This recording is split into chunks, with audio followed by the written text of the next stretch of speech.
Yeah, it's that coming up from the bottom. Day one, dollar zero type shit. The only thing I'm ducking is the graveyard.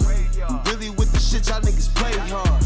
I made it to a boss, I'm selling 8 balls. I came up from nothing, I could never take a day off. The only thing I'm ducking is the graveyard. Really with the shit y'all niggas play hard. I made it to a boss, I'm selling 8 balls. I came up from nothing, I could never take a day off. Turn your baby mama crib into a stash spot. And we moving more aggressive than the last. What's up, buddy? What's up, dude? How's it going? Just making sure you had my mic on. I saw yours wasn't on. I know. No one So I else don't want knows to make that. the same That's good. mistake. You ever yell into a muted mic? It feels so weird. Yeah, it does. Crash and burn Happy right out of Friday, the man. gate. Happy Friday, man. How you been? Good. Yeah, it's been a great week. Super busy week. Super productive. Yep. We're going to talk about that today. I'm going to let you do the intro with what we're talking about today. Let's You do were it. like, hey, this is a great... We Yeah. were chatting the other day about some stuff.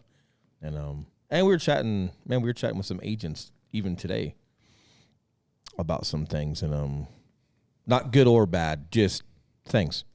Perspective, work ethic, pace, a lot of stuff. But I'm gonna let you Yeah. start. You start this one. Normally I hog it, don't I? No, it's good, man. I like it. So we were having a conversation the other day, man, just about a lot of things. So just to give people a little context in terms of just our business right now, man, we're doing a ton of transactions. So we're very much in the business. We're very much on the business as well too, which is unique. We're in that phase of, man, we're in it and we're on it at the same time. And our agent attraction side is growing a ton, and we've been putting a lot of agents in our network who we're helping grow their business and teaching them, how we've done the things that we've done. Correct. And what's interesting is, like, from your past, you have a completely different perspective in terms of leadership and capacity and workloads on people, and taking guys from being in a certain type of person in one place and bringing them to this completely other place, way more so than I have. So your experience there is just really interesting, some of the comments and stuff that you make. So we were talking just about capacity and workloads, and what someone is able to handle and what they're not able to handle, and breaking them off. and breaking them off and fucking them up a little bit, But not fucking them up intentionally, fucking them up by just the nature of the job. Yeah. There's an agent that we've got getting spun up on some things and going through some testing, and wants to do some showing specialist stuff for us, and just really dive in and cool, right? So I'll meet you where your pace is at, or where you think it's at. And yeah, we were talking, and so agent did some stuff, and then wasn't with you the entire day, was with you just for a couple hours. And then I can't remember what we were talking about last night or the other day when you were talking about, I think, going on virtuals as well. Yep. And you said something. I said, yeah, man, and more. Give that person more. Load them up. And I said, hey, man, in addition to, contextually what they're learning as far as like what you explain while we're on showings and going through all of that and the learning curve of the actual job, you're also teaching that person pace. And I explained it to, kind of like some different school training in the Marine Corps at on a leadership level. And then, like, even when I went through the police academy and you get out into field training officer program where you're with a couple of different officers for 6 months, and you progressively get more and more and more responsibility. And they were super, super strict on a lot. Man, and I don't know what it is over there now, but when I was going through, and the officers that I had, I felt like I was pretty locked on. I felt like my work ethic is good. My attention to detail is good. But when you're new, you're going to falter on that, right? Like, because my skill set from the Marine Corps or government work was a lot of similarities, but a lot of differences when it comes to police work. So your ability to have attention to detail in certain things, and where you're going to meet mental fatigue, you're going to start over, not start over, but you're going to take a step back in some of that, right? Because you're just new to stuff. So you're going to get mental fatigue sooner than maybe normal, because some things just aren't habitual for you yet. And you just haven't calloused yourself to certain work. But they were really good at attention to detail and holding a standard. And I would watch officers that were around us, not in FTO program, just already officers, not adhering to the same level, and just being me. I asked one of my instructors one time, I go, because we had a pretty good relationship, and he respected some things from my background. And I think those guys had, they were still uber hard on me, but I think they were able to have conversations in the cop car with me that were maybe different than just some young whippersnapper. Yeah, a little more peer-to-peer. Yeah, not quite peer-to-peer, but they had some questions on what my experiences was like in the Marine Corps and different certain things. And so, yeah, in that sense, but like curiosity, but I also respected leadership, right? Like if they were growing up with me and having conversations with me, I would intentionally not get laxed or not. Like I would triple down on everything I was doing just to make sure they knew like it's okay to talk to them like that because I'm not going to abuse that relationship. Anyway, I asked them like, hey, there's these cops out here that are already clearly past FTO, that are already cops on the street running their own cars, but hey, they're not running as tight of a ship. And one of my instructors was like, yeah, man, we got to triple down on how strict we are with you guys because we know the second you get out of FTO, over time, you're going to reduce your work ethic. You're going to cut some corners. You're going to, there is a couple ways to shortcut stuff. There's a couple, like with paperwork or with not having to do certain things with collecting evidence and stuff. And hey, if we don't get you to the max and give you the parameter of like, hey, this is the actual 100% right way to do it. If you don't even have that in the first place, you're already in trouble. Secondly, we got to take you there because we know everyone's going to dip down. So if we dip down an FTO program, knowing you guys are going to dip down a little bit on your own standard, well, now how low is the standard? How low is it? So he's like, man, we expect cops to get out in the street and kind of do that. So if we bring them this high, but they dip a bit, they're still adequate. They're still proficient. And I'm not talking about like the cops are abusing people or whatever, right? Like I'm not even getting into that. It's disgusting, right? Like, it's just not. It's never acceptable. I'm talking like just how they approach the job and how they do certain things, and it just made sense. I'm like, yeah, like we were inadvertently kind of doing that in the Marine Corps without even necessarily like thinking it. Because when you're training Marines, it's like you guys are going on deployment, you could die. Yep. So we're going to give you everything and then some for this reason because you don't want them slacking it all while they're there. So it was like we got to the same destination for different ideology, but I like them. Like when you and I were talking the other day, it's like, hey man, keep in mind everything that this person is learning, as far as like just the craft, we got to push them on how they can retain knowledge. They got to be making sure that they're taking notes and absorbing everything that they can. But in addition to that, don't send them home early. Yep. And don't not have them there. Yep. Like you're also teaching them the pace at which we're running and what it takes to be successful to get your business from the ground up, right? And when people, we'll get into this today too, but when people talk about, they're prepared to do whatever it takes, I had no idea. I've had idea in my life of like how people could like say something, but not quite mean the same thing. One that surprises me a little bit that I'm kind of like seeing a little bit is like when people tell you or tell themselves that like they're prepared to do whatever it takes. I had no idea how different that can be in their mind versus my mind. Cause like, or your mind. Cause like whatever it takes. And this isn't even just Marine Corps shit. This is just DNA. I don't know, but it's self-initiated. But if I say I will do whatever it takes, I think my perspective on myself and what that means is just different than a lot of people. I agree.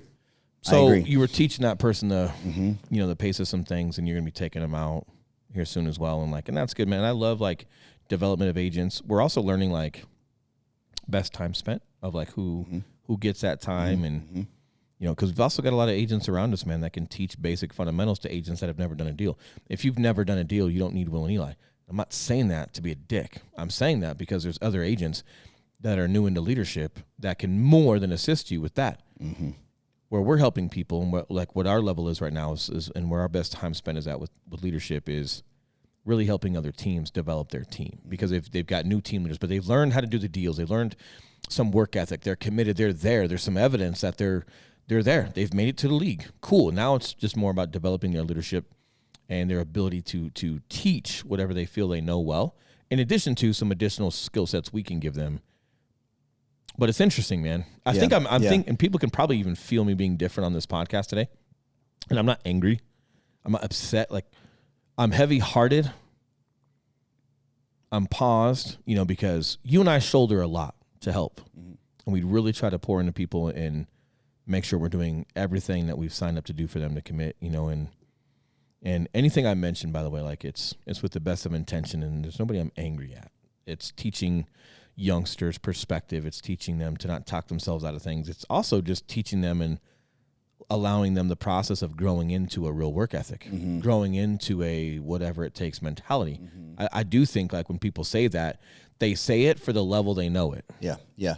But until you've gone further or sacrificed more than I think you are even realize you could, you don't really know what you don't know, you know? But like, yeah, man, if I've got guys that want to scale their business, but I've also got guys that don't make it to events, I ponder that because it's like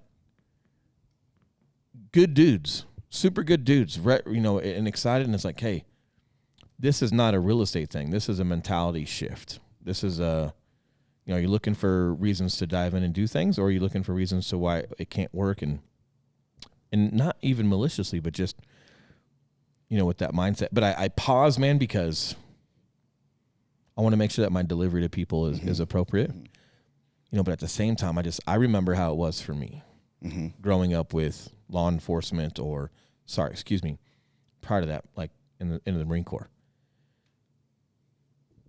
Mentality, work ethic, commitment, tenacity, coupled with as you grow, like that was the initial parts of the Marine Corps, right?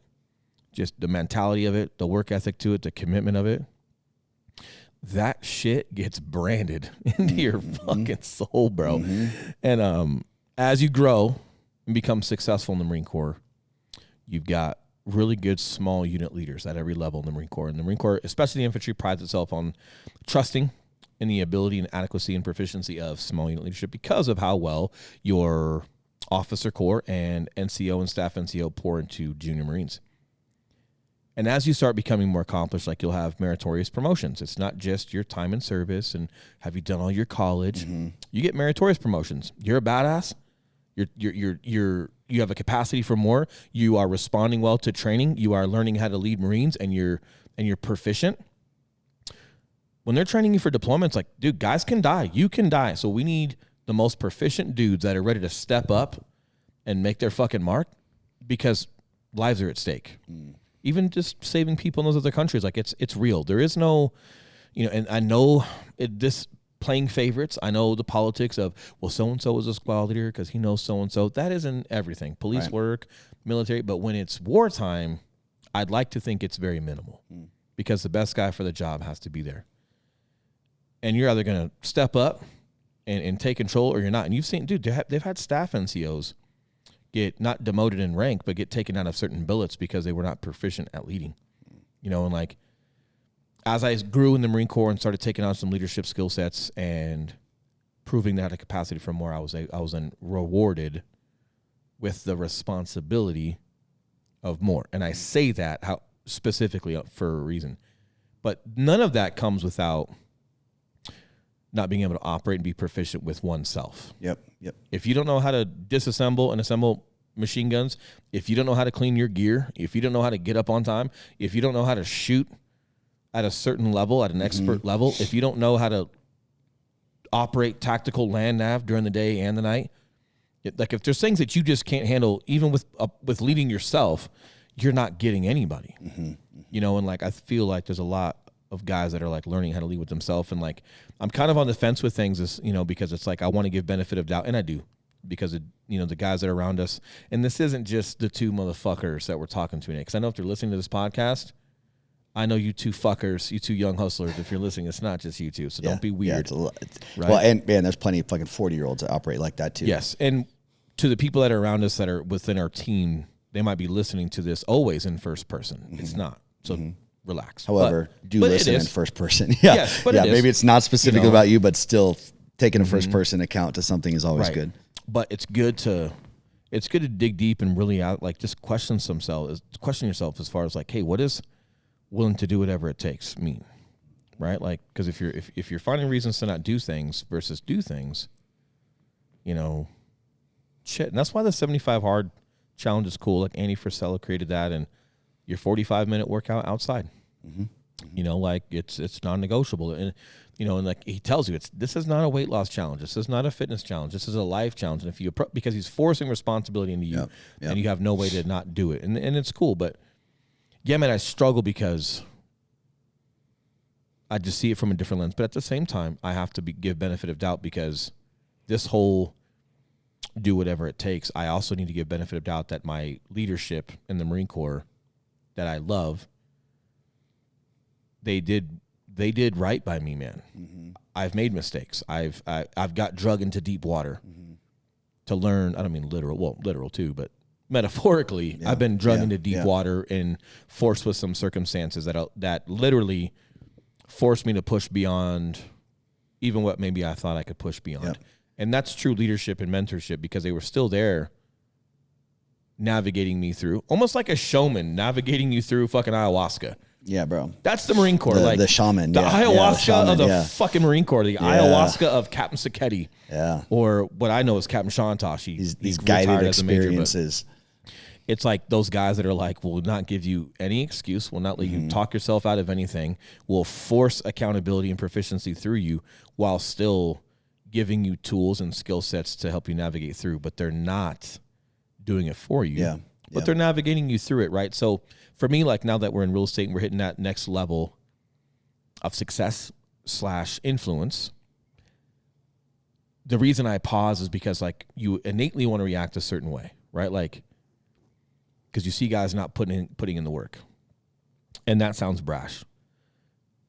But it's like they're not putting in the work that they don't even know that they could be putting in. It's like they don't even know that next gear, correct? That's what I was going to say. Like, so I have to pause because it's like, man, I did have leadership correct me, hold me accountable, be hard as fuck on me, but they were still like my big brother, and they still guided me, but I had to fucking do it. And then as I got better and became more successful in the Marine Corps and then through government work and police work, I grew into a whatever it takes. You know, like I think I was true whatever it takes. Yeah. So like today, you know, context. Just mentoring a couple young hustlers today, and not just them, but some other guys, you know, at scale that we see it. It's like I kind of want to like, hey, what are you taking my time? What the fuck are you doing right now? But I pause, right? And that's credit to maturity. That's credit to you. That's credit to Tosh. Of just, man, just be careful with like immediate reactions, right? So like, I'm not perfect. I still have some of those. But for the most part, I'm getting better at that pause before I give an immediate reaction. And I'm glad, because it does help. Because no matter what you're about to say, you want it to be, whether it's kicking someone in the ass and lighting a fire under them or not, like it needs to be thought out to make sure that that delivery is appropriate and the response is ideal. And that pause was good because, yes, I've had people help me grow in that. So today I'm like, I'm happy, man, and I'm proud and cool because I'm able to like return that favor of what I've gotten. But it's on them. They've got to put that work and they've got to execute the pace of it. And like I was telling one of the I call them kiddos. I was talking to one of them today, and I'm just like, hey, man, where do you think all these plays in this playbook come from Eli? It does not come from someone above us. Like everything we're telling you that you can go do right now, like this is because we were in it all the time, every day. Like, and you start learning all the intangibles and not just marketing. Hey, go door knock. No. What are you saying? How are you saying it? What are you giving? How are you giving it?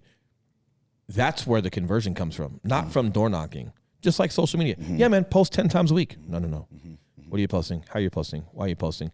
What are you doing with people that like it? What are you doing with people that comment? Like, it's that stuff. And if you're not in it, you won't understand those intangibles. Just like a Ray Lewis or an Aaron Rodgers. Like if you don't have the capacity and you're not in it, you're not going to figure those intangibles out that really separate, right? Like look at NASCAR. But you have to start doing that first, right? Like you just got to be. If you're not in it, you're not going to even be able to surface to find those. Like NASCAR drivers, those cars in NASCAR have to be so. There's the rules and regulations for a car in NASCAR for a race car.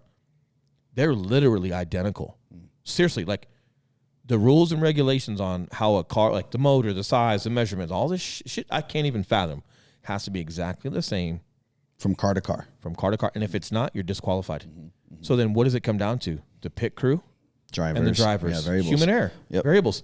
And it's like if that pit crew doesn't work in unison and become its own elite unit, if that driver is not on a track doing certain things, learning where the ins and outs are as far as like how they can, gain leads or gain position or block position, and that's where like you want to talk to a Dale Earnhardt.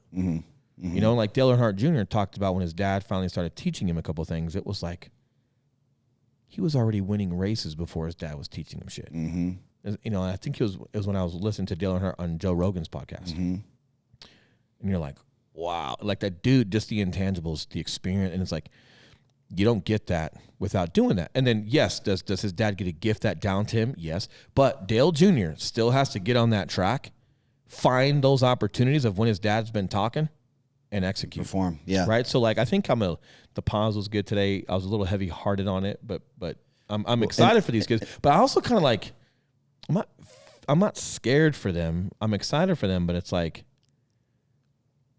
you know, it's going to. They got a journey in front of them. They got to wait. And here's the thing I like about your pause is because, you know, what that really allows people to do then is not be so focused on this.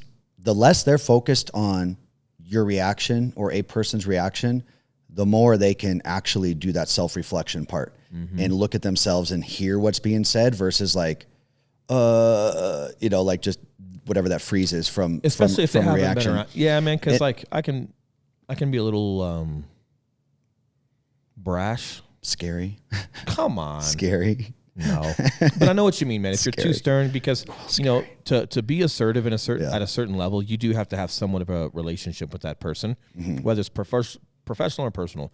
There just has to be a little bit more history there before that can actually be a good response to them. Otherwise, yeah, they might think you're angry with them or something. And part of the problem with success is that, man, it becomes real easy for people to look at the guys that are successful who make it look easy because they've put in the years and created systems and created this process and like just the grind that goes behind that. When things are going smoothly and at high speed, it can look like it's easy. Glad you said that, because I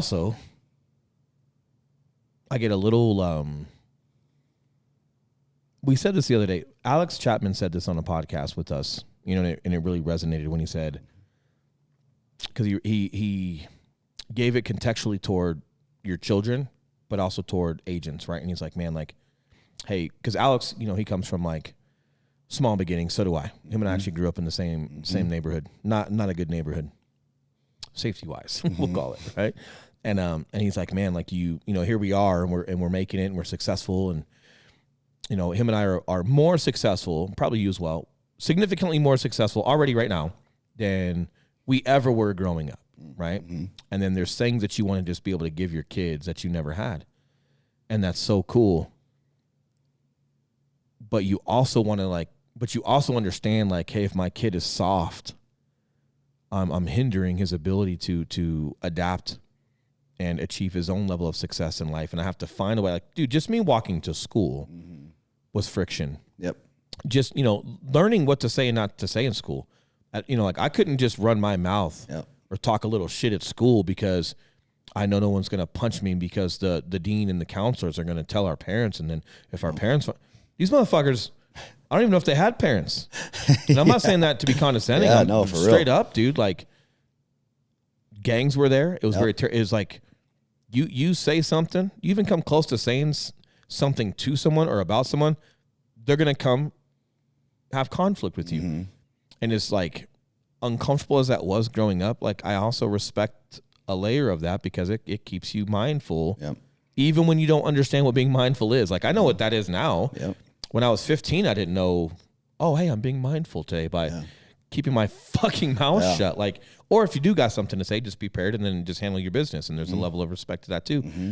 You know, and then he also correlated that to realtors, where it's like, man, like, we're creating these free courses and we're giving the playbooks on like everything that we've done.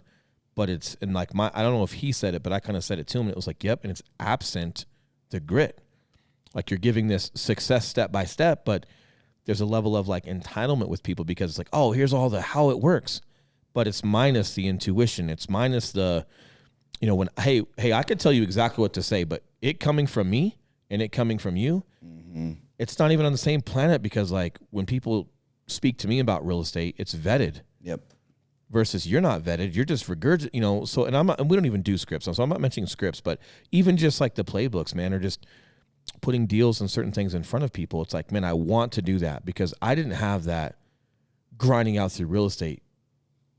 But shit, is not having that and me grinding that what created me having it in the first place? So then you have to be careful of like, you want to give, but giving back, rewarding, however you want to frame it up, can actually be counterproductive for people coming through. So like, I feel like my thought process goes to like, I want to help. I want to create the, the platforms and I want to give some how-tos away on how to do it. And then, well, yeah, Will, but you just said people might, yep. So it becomes more on the leadership, if you're going to do that, to really assess who's still finding the grit and the whatever it takes to capitalize on what they're doing. Because those are the ones that you want to pour into and give your time to, versus the ones that keep finding excuses or questioning things that they haven't even tried, or they try something for 30 days and it's not working, so they're questioning it, and it's like, you're minus the grit. Yep. You're minus the work ethic. You're minus the tenacity. You're minus the whatever it takes. You're pointing, right? Like, man, that's the part of giving all the shit away or creating the resources that I like the most. Because when you take the what do I do off the table, people, and you give that to people and they're still not having success, then they're like, okay, well, finally I know what it is I need to do. It still is not working. It's got to be me. And the answer is it's always you. So it's like that, finally, by getting that part out of the table, it takes that question away, and then it leaves them no other option but to finally look at themselves and start making the changes within themselves. And then they'll see, hey, the what has been here like all along. It's really just allowing, again, that pain threshold to get high enough to where they're finally willing to make those changes with themselves personally. and you just got to do the work, man. Like there's just, because the work, it creates who you need to be. Yeah. In order to respond to the people that you need to respond to. Yep. You know, like with our YouTube channel, like you got people advertising now, like, hey, you guys can make YouTube ads and just put it on YouTube channels. You know, like there's that gimmick out there. And I've spoken to a couple guys that are doing some digital marketing, and they seem like solid dudes, you know. So it's like, it's no bad blood, it's no negativity, you know, but there's some guys out there that market to realtors that, hey, realtors, and you know, you can, instead of like building your own channel and doing all this sweat equity and whatever, hey, look at, Will and Eli's channel, look at this other channel. You could just put your realtor video ad on their videos. Oh my God. And it's like, hey man, we deal with several hundred clients a year from our channel. They just laugh at commercials that are on our channel because they know what it is. It's poaching. You're trying to shortcut and use your little advertisement with a video to poach our body of work. And what most people don't understand about YouTube, because they don't do it, is they're like diehard football fans. Yeah. If they are a Will and Eli fan, no other realtor making a 30-second video commercial to poach our body of work is clicking on that to go use them. There is no conversion. Matter of fact, they actually tell us about it and laugh about it and thank us even more for our commitment to the body of work. Yeah. They'll wait the 5 seconds, hit the skip button, and watch our shit. Right. And it's like, and even like with Jesse and Jackson, man, giving us the idea of like, hey guys, we're doing YouTube.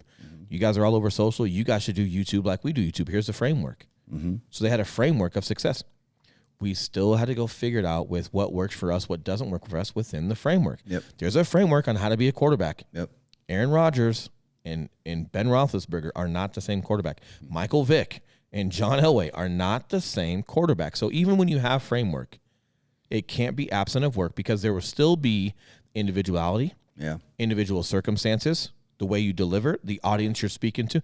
Those are just different elements, which means like if you're not putting in the work, you won't be able to pivot and react or respond to your data that you are getting, because you're not putting in the work. That's also your baseline. Just like science class, when you're testing different ingredients and what's working, what's not working, there has to be A neutral. Yeah. Yep. Your work can, because if you're not putting in the work, it's like, well, is it not working, or is it that you're not putting in the work? And if you are putting in the work, then we can discuss pivots and certain things, right? Like there's just stuff there, and it's like, man, I love that people want to start doing video ads and promoting on YouTube. And I'm like, hey, if you guys actually knew YouTube and behavioral patterns and where YouTube creates their analytics from, you would know where to go put your realtor ad. And you would know what ads work on realtor pages. But putting a realtor on a realtor page, nah, man, like it's When someone's already said, hey, this is my person. I'm watching their channel. I'm subscribed to their channel. But here's the thing, and this is what goes into like hypotheticals or people that can't do, they try to teach. On the surface, like that sounds like a good idea. But because you haven't been at scale and because you've never dealt with clients on the back end and through conversion like we have, you don't actually know that clients just laugh at that and there's not conversion. And I don't even know if those guys care if there's conversion or they just like that they've got paying clients bringing them stuff so they can go do their ads, right? Like, do you actually care about the betterment of agents, or are you just trying to funnel people into your digital ad agency and say, look how many people watched? Yep. Yeah, because they had Cheetos on their hands while they were watching YouTube and they couldn't skip in the first 3 seconds. So it took them 19 seconds to skip it because they needed to wash their hands right quick. Or like they were talking to their significant, like, do you know how many times I forget to hit skip on a YouTube ad? Infrequently. Yep. But Especially when I do if it's forget, on the TV or something. when I do forget, it's not because I'm watching. And more importantly, man, like, we get the data from our clients, man. Like, it's real. And for me, it's like, hey, look, if agents actually think that works, do it. And here's my thing. If it actually worked, do you understand that that's Will and Eli's page and we know people advertise on our videos? Do you understand that we could just buy our own ad space? Do you know we could just buy the ad space to our channel and just pay a nickel more than the next person, and we would just have all of our ads on it, and my ads would just be saying, thank you for watching. Super apologize for any other commercials you're getting on here. Click the link below for our buyer's guide if you like. We'll see you here in 3 seconds because you're probably skipping us too. Yep. See ya, right? Like, cool, probably man. skipping And then people would just have a great laugh with us because we're buying up art and protecting our page. It's not like that's just what you do. So Will, why don't you do that? Because it doesn't, like, because why would I spend money to protect my page when you guys doing it is just showing your ass? You're showing that you're poaching. You're doing something that doesn't convert. So why would I go spend my money protecting my channel against something that doesn't convert? That isn't harmful. If anyway. anything, you're and here's the problem. When they click your ad, does it go to your website? Does it go to your YouTube channel? You don't have one, right? You're just using another landing page that digital ad agencies create. Hey, you can run your ads off of my channel that has 25 subscribers and 12 other people on it. That's not even related to you, so there's no personal brand. Or what does it go to your website? What's your website look like? The MLS? That's cute. It's just not even, if anything, like, you're just giving context and you're showing how well we do what we do. And it gives more appreciation to our clients because of the body of work. But it's the work. Yeah. Yeah. And dude, it's how we speak on camera. It's how we answer questions. It's how we digest content and explain things and articulate. You get there by being in it, not by having someone hand you a playbook. Like, well, and here's why you're always going to see that shit is the same reason that there's 6-minute abs. Like, it's not sexy marketing. Hey, you've got to eat this diet. You've got to do this cardio. You've got to do this over a fucking year, and you might have abs at the end of it. And dude, that's the reality. Here's what's so crazy. Here's what amazes me about humans. Okay, like, humans are so amazing. It makes me want to slam my dick in the door, right? I love when you say that. Because we are amazing. But at the same time, every single person that buys the diet pill or buys the program for 6-minute abs knows you're not getting 6-minute abs in 6 minutes. And then the argument would be, no, Will, we know it's but not. This is something new. I know. This is something new. And then you also tell them, like, hey, bro, might be different. Even 6 minutes every single day is not going to get you out. Even 6 minutes 3 times a day is not going to give you abs, man. Like, and I feel like in the back of everyone's mind, they fucking know it, but they still commit to it. They're still committing to a shortcut versus just, all right, let me face the music. But that's where, like, a lifestyle change. That's where, like, when I say people don't change until it's too painful not to. Heard that from my buddy Kurt. It's you just got to get there. So when people are trying to do, and dude, I love that agents want to brand themselves and do ads, whether it's social media, YouTube. 70,000 people moved to Colorado last year. I'm not concerned about, if somebody puts an ad on mine or if someone makes a YouTube channel, like, oh, that's going to cut into my business. No, man, it's video. People watch ours, people that were their people, and they know, like, and trust us, and they appreciate our videos, they choose us. And if there's another channel out there that has a different approach to it, and you speak different, and you are different because you're your own human, and people gravitate to you, have at it. Because I know we're not getting everybody. Yep. Nothing gets everything in this world, right? Yep. So cool. So I'm excited for it. I want people to grow. I just want people to understand and grow the right way and have integrity behind. If you're leading or selling, have integrity behind what you're pitching. In addition to that, and by having integrity, it means you should have context that you've done it and you can show conversion.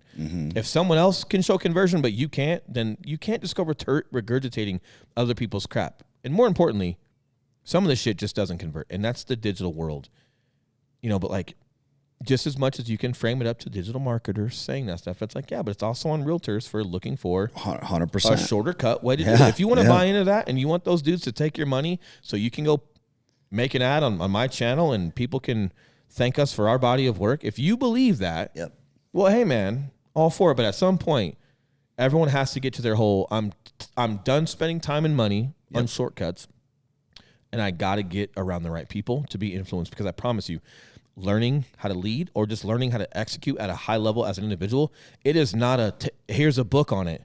It is not here's a 30-day transformation. No, you got to be around a circle and be influenced by other humans that are consistently doing that, because the learning curve for you growing as a human, it's a constant level of influence. And just, even if they're not directly speaking to you, just being around, just being in the atmosphere of what they're doing will really change some of your perspectives, So like, until people start getting to that point, they're doing that. But if you're doing that, hey, that's on you, because I know, like, in the back of your mind, the 6-minute abs, hey, these guys that do all this work, just throw an ad on it.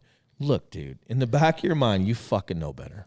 I don't think they do until they've done something, until they've achieved some level of success. Like for me, like, dude, like when we were doing like bodybuilding shows and stuff, it was like, man, once I finally got shredded, like for real fucking shredded, I was like, oh, I'm never doing this again. Like this is, I found out what it takes. Here's what's so funny. Like, I'm never doing this again. Then you start telling everybody the truth because you're now baptized. And then the people that are around you, they go, come on, man, for real. Just tell me, you taking steroids? No, come on. Like, but there was you just did all the real work? Okay, but there was like a diet pill involved, right? Like, come on. Like, dude. You're like, dude. No, but like now people think you're a fucking sellout. That's why I want people to do that. Fuck, everyone should do steroids so you can see how little it actually changed. Oh, now you just have a bloated fucking face. Okay, dude. I don't know if most people don't realize, like, hey, bro, testosterone is a cholesterol. Yeah, dude. So if you eat a fuck ton of dumb shit because you're on that shit, you're gonna get you're gonna get super inflamed. Here's the other part. And red. The other mindset shift that I had, man, was I had early in my entrepreneurial journey. I'm still early, but earlier in my entrepreneurial journey, I had this mindset that, again, probably because certain guys make it look easy, but I had this mindset that as I'm getting more and more successful, there's less and less that I'm having to do, and I'm less busy or less this or less that. There's just more, it's more deliberate. There's more intention behind your thought process and where you take action. Well, again, just by doing it, what I realized is, no, it's the exact opposite. Like, even these guys, the ones that make it look real easy, even these guys that have people for fucking everything, they're slammed. Like, they're busy as shit. And really what it took was me getting around some key people that were running companies and stuff that I'm like, oh, you're not out. How is this realtor out playing fucking golf 4 days a week? But you, who's making 10 million a year, your calendar is 5 a.m. to fucking 9 p.m. at night of meetings and shit. Like, how is that? Oh, I get it. That's how you're that successful.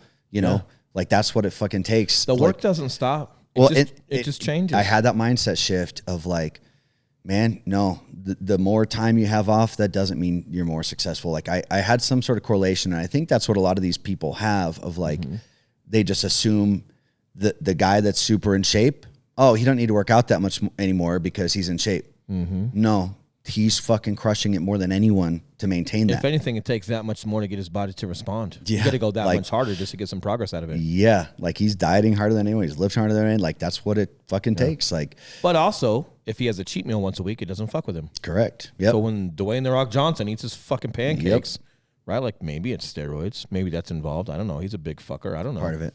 The bottom line is he fucking works so hard that one meal or 2 meals he decides to fuck off and have, his body burns right through that shit because of the momentum that he's built. Yep. So that's when we're showing these people, and that's one thing, you know, I could be better at, man. It's just showing a lot of these people that we're around. You have to. Dude, like, and not bragging, not complaining, not anything. It just is what it is. Like, when we're not physically on appointments or talking with agents in person or over Zoom or whatever, literally every other second of the fucking day, you're doing something for or on the business. That's it. And then, I'm home with family. Yeah. Same like, with you. Dude, that's it. Like, there's nothing else right now.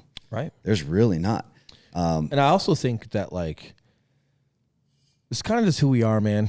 You know, like I think at some point, you know, you've either got it in you or not. Because I do think you can grow into whatever it takes. I think everyone's individual whatever it takes mentality can increase, right? As you learn how to go dark, right? Like you want to go to do a diesel day with Brian Shantosh, you'll fucking learn you got more in you than you think, right?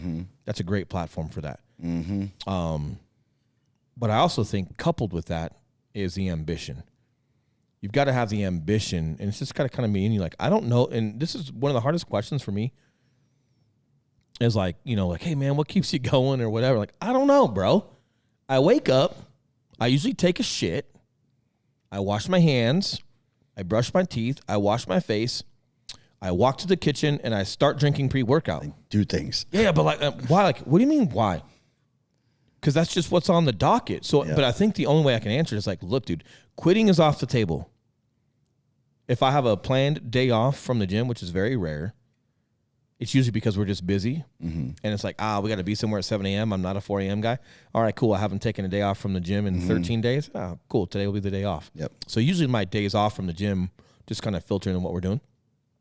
My diet, like, kind of intentional. I'm down, I don't know, 45 pounds from where I used to be.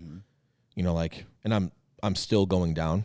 Could I be more strict with it? Yep, but I just haven't put the ambition behind it. Like, I'm strict as I want to be, and it's working, and I'm good with it. And I don't have the ambition. It's not the how-to anymore. It's like I don't have the ambition to like go uber crazy with like pulling water out of my body and low carbohydrate or whatever. Like, but what I do is adequate to where like the pace that I'm losing weight with is I'm good with it. And I think there's a lot of integrity behind that, right? Because it's like, hey, I do happen to have the ambition and the grind or the grit to like go do what we're doing right now.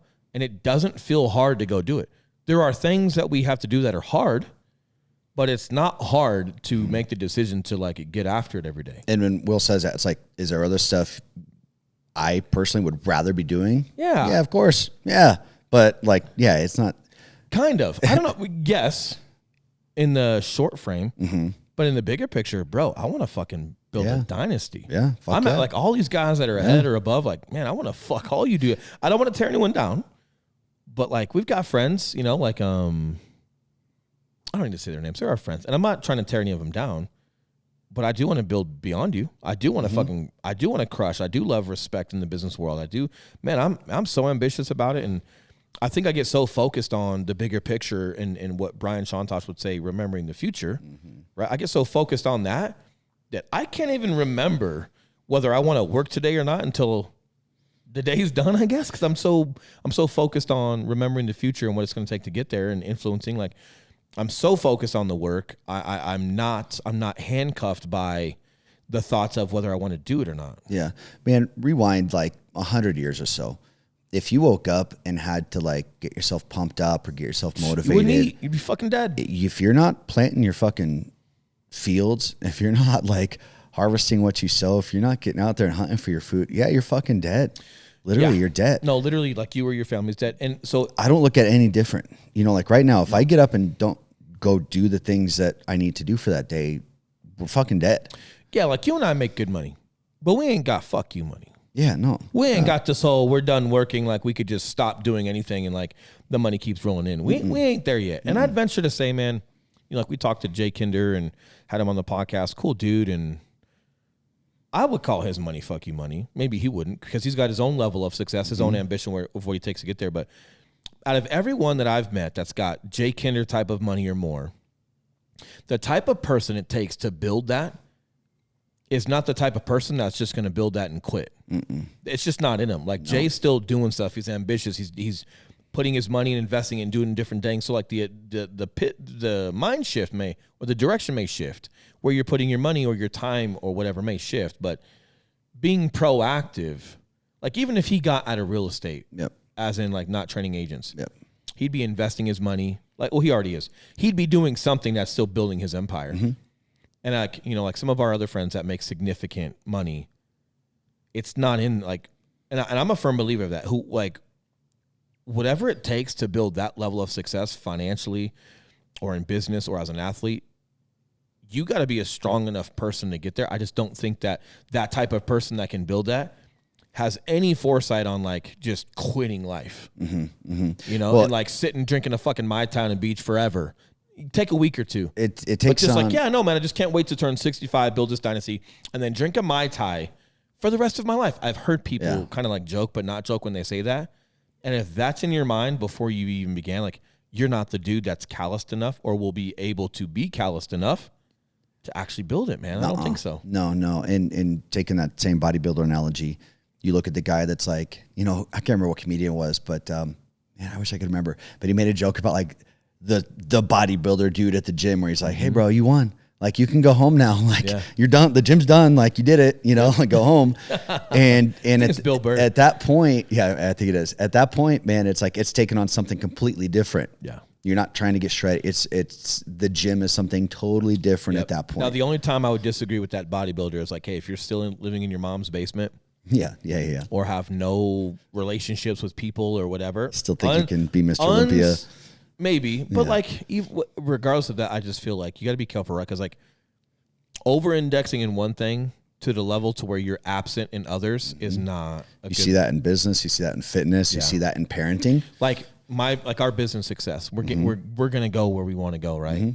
We're doing the right things, but I'm not gonna do certain things at the sacrifice of my family. Nope. I get my family. Nope. I get my kids for a couple hours a night, and then if I got to get back to work or throw out some messages on Instagram or build relationships, like, hey, cool, I get back to that once they're in bed. But like, I would not get so toxic to where I'm not present or I'm not doing certain things to where like my family would not even want me around because I've let them down in that lane, right? Like, nope, not happening. So it's that, like, yeah, man, like just over-indexing so far for the sake of the success in that lane, but it's absent of other things. And I honestly, I don't think you need to do that to be, and I don't know. I only know me.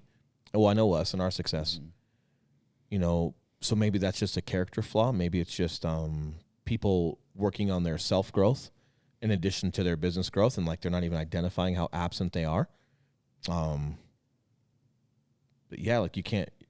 So that's where I get concerned with people. And dude, and just to reiterate, man, you see that across all things. Like, I'll see people that they are, they have all these dreams and aspirations with their fitness or their business, but then they put so much weight on the family side. Not that that shouldn't have weight, but they put so much weight on parenting that it's like, hey, bro, you're never going to achieve any of these other things. That's where the barometer comes into play, right? That's where like, hey, man, you know, like, because you got to understand phases too.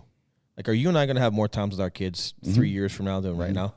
Probably, because the hits that we're making are so much heavier, and we schedule things, we do events. We're like, yeah, like we probably will. But in the very beginning, when we were building real estate, dude, I didn't even get home until 10 o'clock every single night, and we worked every weekend, and we still work. You and I are usually working one of the days on a weekend, and it's all good. But we still have time, and there's sometimes where like we might be slow during the week, and we get a little bit more time with kiddos, and then hey, cool, right? Like. But it all comes in phases. But like, if you're trying to be balanced in the beginning with like, okay, if I'm giving 40, you know, this many hours to work, I need this many hours with family, and like I got to be home every night at 5 o'clock from 5 to 8. I have to be with my kids no matter what. It's like, well, okay, man. Like, I appreciate that initiative.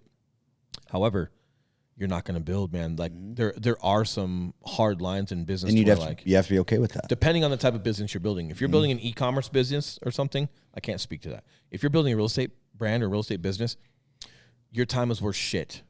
Or excuse me, your time is all you have. You know, like, so if clients have to go out and you're showing them homes after they're getting off work, which means that 4 to 8 is a heavy time for work, you're not there. But you've got to be able to sacrifice to build your brand and build your business, to implement and then put other people into your business to where someone else can have a turn. You're giving them business, an opportunity to go do some deals, but they're the ones taking those deals at certain times. And then you now have a little bit more decisions as far as like where you decide to implement yourself into the business. But you've got to be able to build it. And if you're trying to have your cake and eat it too at the same time, it just won't work. And hey, that's okay. Because look, dude, guys like me, guys like you that bleed for this shit, that are in it, like, we're just going to win. And and I don't mean that in a derogatory way. I just mean like, hey, you can do that all you want, but like, there's real people that are taking this extremely serious, that want to build a brand, that want to execute, that do understand these are the most expensive buys and sells of people's lives. And they're in it for their own ambition in addition to that. And they want clients to trust and be taken care of the right way. Dude, I don't, and this is no disrespect to people. I don't like part-time agents. I don't. And I don't care, whoever wants to come in here onto this podcast and tell me that a part-time agent can do a great job, I'm going to tell you to your face, you don't know what you don't know. If you're going to justify a part-time agent and call it a great job, two things. You either don't understand what the word great means, okay, and you're speaking loosely, or you just have no context on what actual great dudes do. Yeah. Because then you just don't understand how much separation there is between guys that are great at this and people that do it part-time. Because there's even people that do it full-time that can't figure it out. So if someone were Like to tell most me, of them. yeah, so if someone tells 90% me of like, them. hey, they do it part-time and, well, they're great. No. And it's like you don't even know. No, they can be just as good. You don't know what just as good is. You don't know what top 0.5%, top 1% worldwide dudes do. So you can't even speak to it. That's like me going to Taco Bell saying Mexican food is amazing. No, bro. Oh, come on. Taco Bell is just as good as real Mexican food. Yeah. What? Have you even you got had beans, you got a tortilla. Have you even had real Mexican food? Like, come on, bro. It's got beans, got tortilla. Like, nah, dude. Taco Bell is the bomb. Listen, bro. Yeah. You can compare that Taco Bell to other fast foods. You cannot compare that to great Mexican food. But if you've never had it, how can you speak to it? And that's where it gets dangerous. And then when people want to defend or want to speak up and say things like a part-time agent can be this, I'm almost questioning like why you're saying that. Are you a part-time agent? Are you saying that the part-time agent can be great because inadvertently, like that's what you're doing and you're trying to justify it or make it okay? And the reason why I disagree with it is not because I'm telling people and bossing them around, you should go be full-time and I dictate your life. It's not that.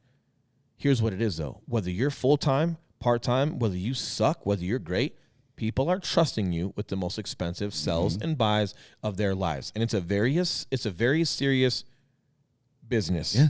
It's fun. It's exciting. You're meeting people in very happy times of their life because for the majority, people are buying and selling homes for great reasons, and it's very fun. It's very happy. But it's a very serious thing. It's a huge transaction. Usually it's year to date the most expensive transaction. Even people we help at $3-4 million. Lifetime to date. Year to date, it's their lifetime most to expensive. date. Their most, yeah.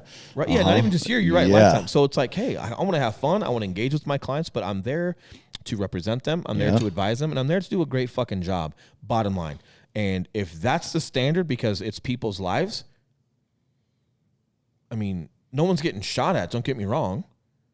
But there's money involved. You could lose someone at home. Dude, you're handling. Like, you want a part-time cop? We've already seen what full-time cops Dude, you're are. responsible for making sure that wire transfers in the amount of hundreds of thousands of dollars go to the right place. Yeah. Like, one number's wrong, bye-bye. Inspections go to the right Bye-bye. place. Yeah, because, like, dude, like, there's just a lot there, and I think we take a lot of pride in what we do, but I also think that it takes a lot of pride and a lot of professionalism to be good at this. And every time people ask me how real estate is in Colorado, I say it's good if you're good. Yep. This is the second hottest market in the country, and it's good if you're good. It's not, you're going to drown. And more importantly, like, hey, get over yourself. Why would you ever want to be a part-time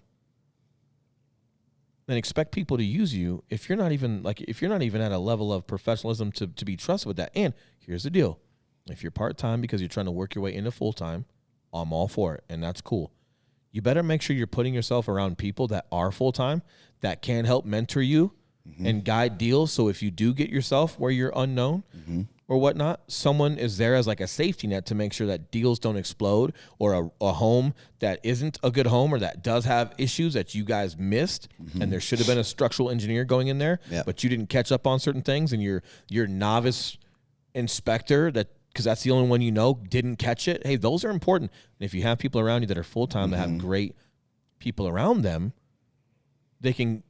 it allows you to exercise and get better and work into full-time without sacrificing the future of a client's situation with the home they're selling or buying. Because you can't risk the deal. You can't risk the client. So you need people around you that are going to prevent you from doing that, right? Well, and the same thing goes just from a different angle to people that are in new leadership positions, running a team. Maybe they own a team. Maybe they're managing a team. We're not talking transactions and inspections and stuff right now, but man, when you have these people that are reliant on you to make sure that they're not getting in this trouble, that they're going to be growing their business and they're putting their trust in money in you and your company, but maybe you're not taking these additional steps to build systems and process, to learn how to be a real leader, to learn how to handle agents' emotions and like just everything that goes into running a team. That's a completely different you just got to set humble of yourself. skills. You got to humble yourself. And this is where I'm extremely humble. because I take the job that serious, because I understand how important it is for us to execute for people. You know, and like I remember Kobe Bryant, rest in peace, Kobe Bryant. He was talking on a video one time about, you know, when he was a young player, they were in the playoffs and he had 4 air balls in a row, and they lost the game. You know, and like, can't remember if he was talking to Patrick Bet-David on an interview, and they were like, yeah, what was that like? And all the media, all the public coming down on you. And he's like, coming down on me? Why am I so important? I let all these players down. The city of LA, like, dude, get over yourself. You're not that important. He said, I realized what was wrong. All of my shots were straight.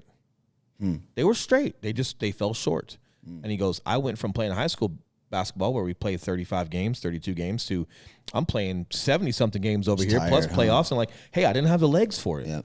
I wasn't getting up off the floor. I was fatigued. I didn't have the legs for it. So you know what I did? I got stronger legs. Yep.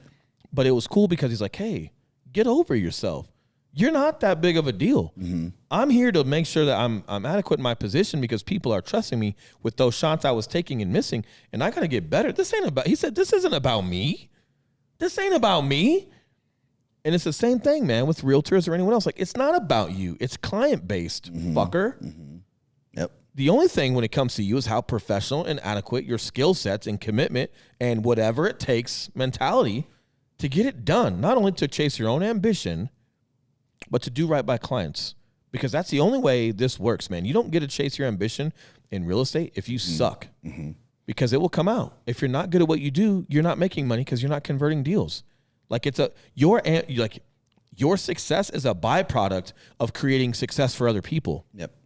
Right? Yeah. Winning that home, Yeah. selling that home, making a family happy, allowing people to trust you, executing a deal, not only just winning it under contract, but executing it properly and getting to the finish line time after time after time, client after client after client, making them successful in life. You won that offer.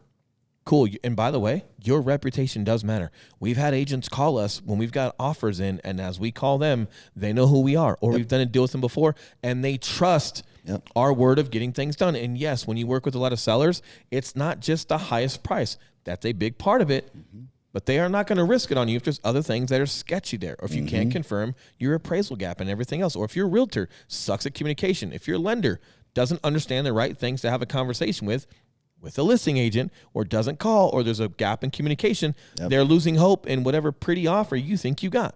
They need to trust that this will get done as frictionless and as smooth as possible, because they also need a win. That seller needs a win so they can then go move into their next chapter of life. And they need to, it's like coming through halftime, but you're ahead on the game, or going into the next game, but you won the last game. They need a win right now, and they're going to ride that win into their next win. And that's what this is, man. Like, so our ambition, you and I, dude, it's huge. I've got so much ambition, and we've got so much more gas in the tank.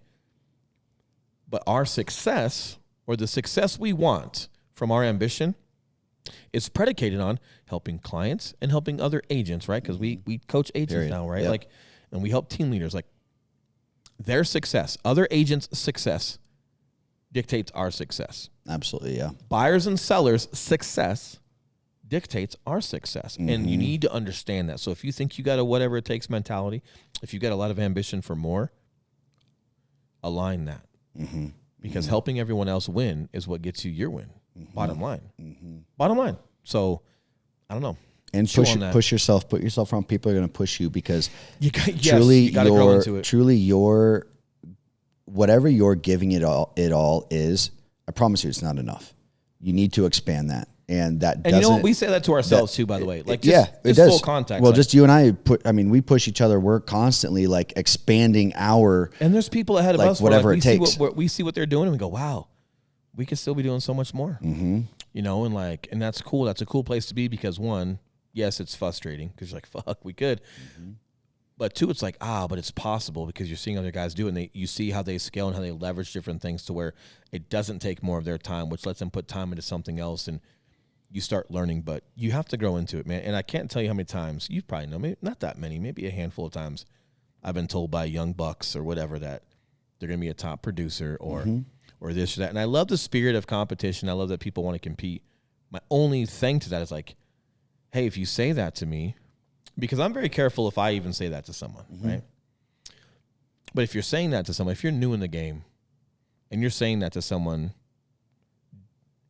do you even understand what you're saying?